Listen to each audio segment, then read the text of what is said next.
Demi Allah, saya bersumpah akan memenuhi kewajipan Presiden Republik Indonesia. Pada tanggal 23 Januari tahun 1947, putri kedua proklamator Indonesia lahir. Kalau Ibu Megawati memang bersama saya, itu saya kira teman dari sejak bayi. Sebelum mengenal diri sendiri sudah mengenal dia. Bung Karno itu ketika makan dengan anak-anaknya, dia menceritakan segala sesuatu yang bersifat politik gitu. Dan itu ditangkap oleh Guntur dan Mega gitu. Bahkan Mega yang sering bertanya gitu. Mungkin dari semua keluarga itu yang sering diajak itu Ibu Mega. Sosok Presiden Soekarno sebagai bapak bangsa dan ajaran-ajarannya yang membela rakyat tertindas terwujud dalam sosok Megawati. Jadi partai politik pertama yang dia masuk adalah PDI. Sempat masyarakat menganggap Mega itu tidak tahu politik, kira-kira begitu kasarnya. Tapi perasaan saya tidak. Saat Indonesia dilanda krisis moneter yang parah pada tahun 1997,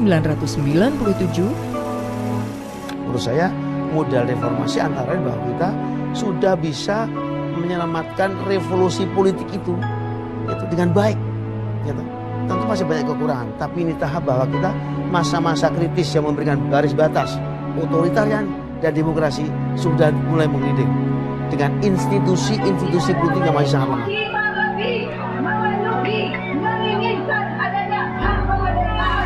Pada tahun 98, Megawati kemudian menjadi ketua, bukan PDI lagi, tapi PDI Perjuangan. Partai Demokrasi Perjuangan ini yang kemudian bertarung di dalam pemilu 1999 dan menang. ironisnya Megawati, sang ketua umum PDIP, partai pemenang pemilu, tidak terpilih sebagai presiden. Yang terpilih adalah Gus Dur yang didukung Kita bukannya berlomba-lomba untuk membawa negeri ini keluar dari kesulitan, tetapi justru saling mencoba untuk menjatuhkan. Tapi lama-lama dengan perjuangan politik menuju kemerdekaan, saya kira sudah makin banyak pemimpin politik perempuan.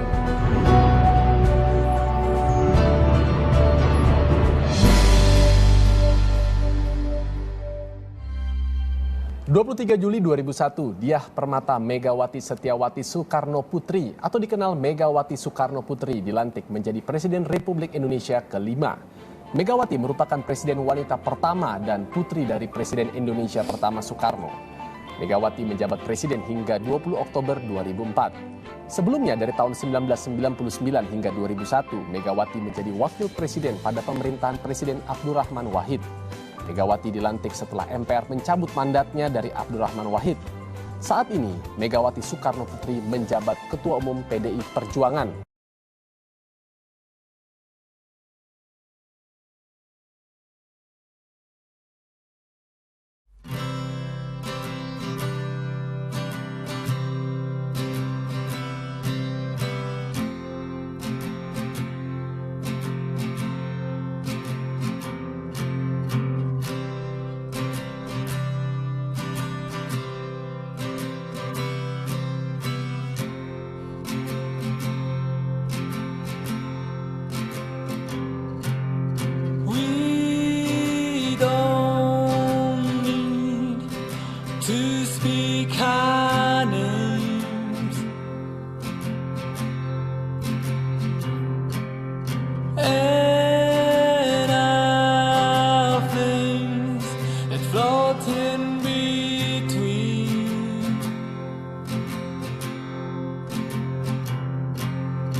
Shadow of these lonely pines,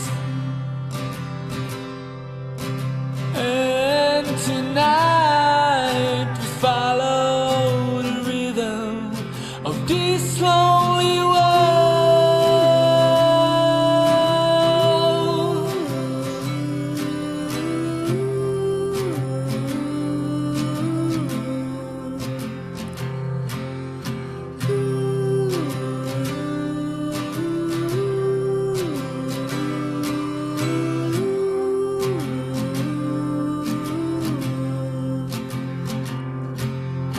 We sing a song of our midnight glamour.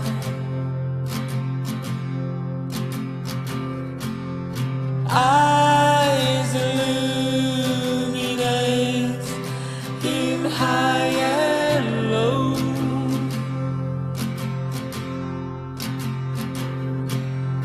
I set the fire on the black hole's gate to keep us hanging on till daylight breaks. We are the stealer of the stars tonight, and silently we sing the echoes of this crying world.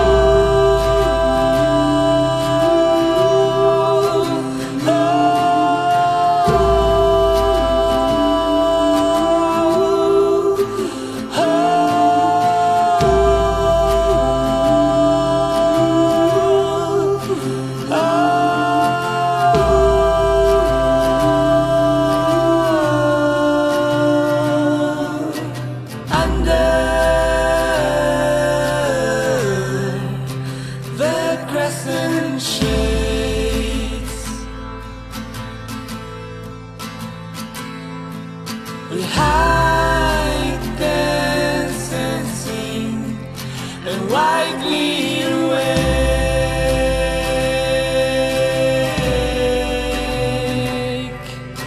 Robbers of the mountain, forgotten away. We hold the light of this silent night. Time goes by. This all we want.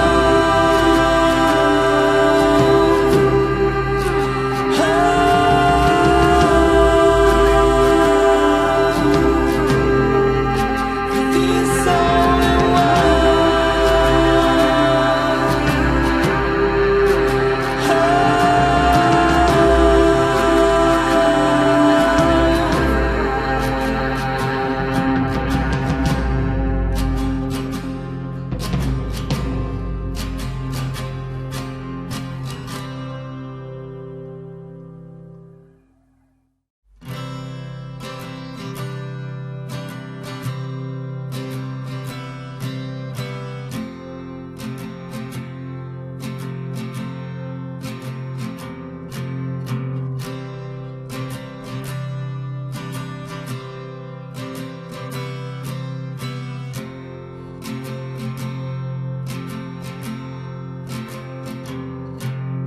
we don't need to speak our names, and our flames that float in between.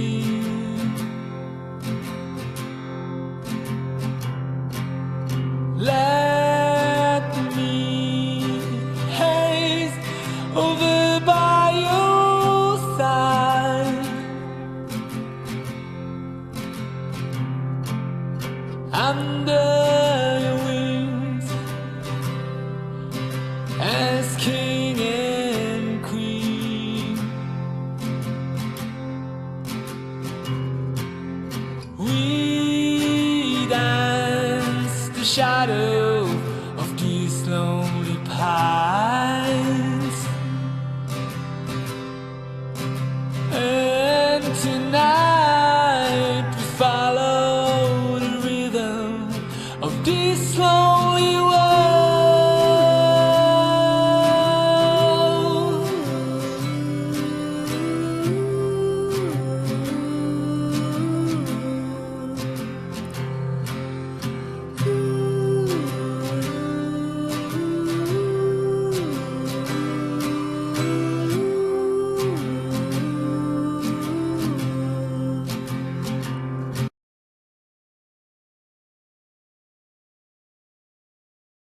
Kebijakan pemerintah rezim Megawati Soekarno Putri menjual Indosat masih menimbulkan pertanyaan besar. Pasalnya Indosat adalah perusahaan strategis.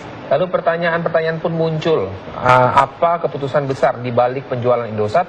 Dan apakah negara ini mampu membeli Indosat dengan teknologinya yang sudah tertinggal zaman? Untuk itu segera kita perbincangkan terkait dengan penjualan Indosat, mengapa dijual saat itu, dan kemudian apakah bisa ada klausul buyback yang dalam debat tadi Capres Jokowi akan membuyback. Buyback Indosat kembali. Oke, kita akan berbincang bersama Pak Kwik Kiangi dan juga Pak Marwan di Wisma Nusantara.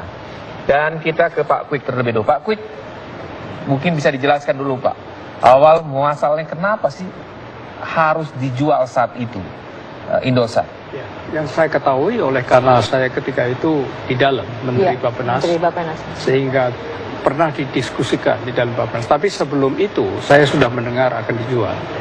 Nah, yang Anda tanyakan adalah kenapa saya tidak mendengar adanya kesulitan keuangan pada waktu itu. Pada waktu itu penjualan Indosat bersama-sama dengan BUMN lain, alasannya adalah alasan untung rugi, mengatakan bahwa kita lebih baik oleh karena BUMN itu dalilnya Pak Laksamana Soekardi sebagai Menteri BUMN yang didukung oleh Menko Dorojato dan oleh Menteri Keuangan. Dalilnya adalah BUMN itu mesti rusaknya, mesti ruginya, mesti korupsinya. Sekarang pilih mana? Lebih baik dipertahankan sebagai perusahaan negara, akan tetapi kita mengeluarkan uang terus untuk nutup ruginya, ataukah dijual kepada swasta, terutama swasta asing, tetapi kita menerima pajak. Jadi alasannya adalah itu disampaikan Pak Jokowi Pak dalam debat kemarin itu, kondisi saat itu pemerintah Megawati kondisi lagi krisis Pak, sehingga kita perlu modal, kita perlu uang, sehingga harus dijual salah satu BUMN. Krisisnya itu memang krisis, tetapi krisis puncaknya kan di tahun 1998. Ini 2001. Dan apakah 2001. Ekonomi kita mulai membaik ketika itu Pak? Bukan hanya mulai membaik, di dalam krisis itu kan banyak perusahaan-perusahaan yang disita oleh pemerintah, banyak bank-bank yang disita oleh pemerintah, dimasukkan ke dalam BPPN, yang Badan Penyihatan Perbankan Nasional itu di situ lalu dijual. Itu pun dijualnya salah kaprah, terlampau murah. Salah kaprah dalam arti yang dijual sangat murah sekali harganya. Iya, padahal kalau itu ditunggu sebentar, sabar sebentar, itu pasti harganya naik. Dan negara bisa berutang. Apalagi ketika itu kami kan dibantu oleh IMF, ada standby loan dan macam-macam. Mengapa harus dijual? Dan kemudian yang lebih penting lagi, kenapa Indosat dijual? Indosat ketika itu adalah industri yang sangat strategis, dan saya ketika sebelum dijual, saya sudah memberitahu kepada Presiden Megawati bahwa itu supaya jangan dijual, karena kalau itu dijual semua pembicaraan Presiden itu akan bisa disadap semuanya. Ibu Mega masih bertanya kepada saya, kamu tahunya dari mana? Anda kan ekonom, kok tahu urusan teknis? Saya ini diberitahu. Saya sengaja ke Ibu Mega, ke Ibu Presiden ini karena saya diberitahu oleh Profesor Iskandar Ali Syahbana, almarhum sekarang. Ketika itu dia kan pakar yang paling pakar dalam hal persatelitan karena dia sendiri mempunyai satelit. Dia berusaha di bidang itu. Dia betul-betul wanti-wanti kepada saya. Sehingga alasan yang dikemukakan Pak Jokowi itu tidak betul. Kalaupun kekurangan uang, masa yang paling penting, masa yang paling strategi, yang paling vital yang dijual. Pak Kwik, dengan debat kemarin relevankah atau realistis apa yang dikatakan Pak Jokowi bahwa akan buyback, akan membeli kembali Indosat dengan harga yang tentunya sekarang melangit bisa mungkin 7 kali lipat dari harga dulu pertama kali kita menjual ke pihak kalau itu dilakukan kan lucu. Nomor satu, kenapa kok itu pasti benarnya, apalagi yang membeli Singapura misalnya, pasti mereka minta harga yang luar biasa tingginya oleh karena ditinjau dari sudut komersial memang sekarang laris sekali oleh karena munculnya handphone. Dengan adanya handphone, satelit, dan satelit ini dengan teknologi canggih yang di luar persatelitan, itu satelit menjadi sangat vital. Bisa dipakai untuk macam-macam, untuk tracking, untuk mengontrol armada kendaraan segala macam. Pasti Singapura minta harga yang setinggi-tingginya seandainya ada klausul. Tapi kalau menurut Anda setuju di buyback? Tidak setuju sama sekali.